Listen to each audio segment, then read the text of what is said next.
morning, gents. 2 Saturday games, plus all the college football. I mean, basically, have to make sure I don't get divorced between now and the end of the year. I think a lot of us know exactly what we're talking about here. Hey, ladies, come on board. Watch all football with good old Jay, with good old House, good old Raheem. You can't go wrong there. Raheem, I want to start with Ravens and Steelers. I've been very critical of Lamar Jackson against the Steelers. I think he has a Steelers problem. I have mentioned this multiple times over the last few years. I've thought long and hard about this game. I have a very strong take. I have a very strong stance. I love Baltimore this week. I don't like Baltimore.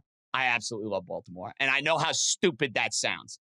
I understand all of the trends for the Steelers as an underdog.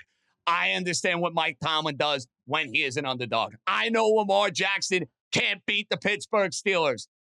I just think the spot screams Baltimore. They had their bye.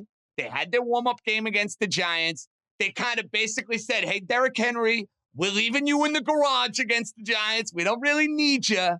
We are going to rev you up against the Steelers team that played a physical game last week against Philadelphia that showed some warts to me in that game against Philadelphia. Jalen Hurts had his way. Steelers defense has not been as good. And the Steelers offense without George Pickens has not been the same. I know it's crazy, Raheem. I think Baltimore by double digits on Saturday. How about that? So that's where I am too. And I totally agree with you. I think the big thing is that you want to watch the injury report. It appears that TJ Watt was hurt on Sunday.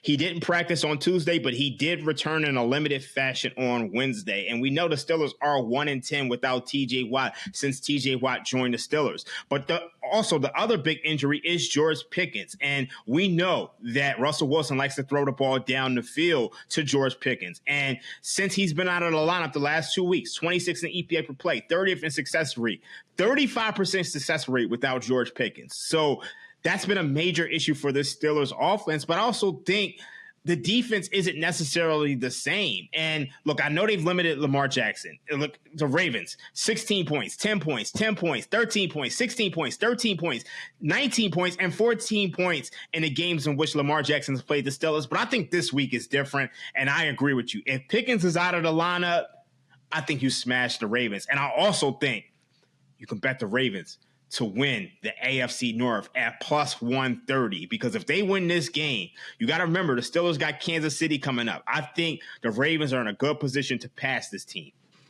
Yeah, I like that assessment. I'm not prepared to lay all the points. I just can't do it. You know, all of the trends. I won't sit here and go through every single one of them. But, you know, Lamar Jackson is 1-4 straight up, 0-5 against the spread against Tomlin and the Steelers.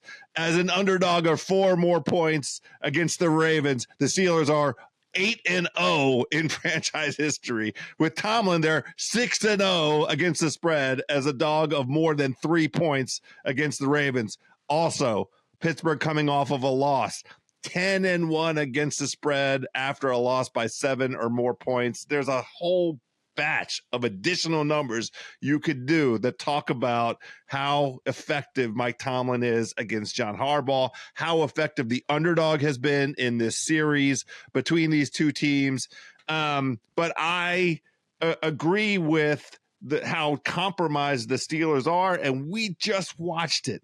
The way that the Eagles exploited the secondary of the Steelers, and the Eagles were completely nonplussed by the pass rush of the Pittsburgh Steelers. That was supposed to be the strength. It was supposed to be putting Jalen Hurts into uncomfortable positions, disrupting the play calling of the Eagles. None of that came to pass.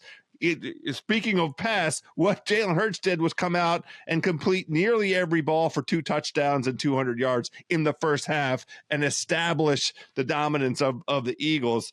The Ravens offense is better. I mean, you know, respectfully, all due respect to the Philadelphia Eagles, I think the Ravens offense is better. There have been questions with that offensive line for the Ravens, but my inclination is to just play Baltimore on the money line. That's do think that they're going to win. Because I was going to ask you, Pittsburgh's been your dog. They've been your team.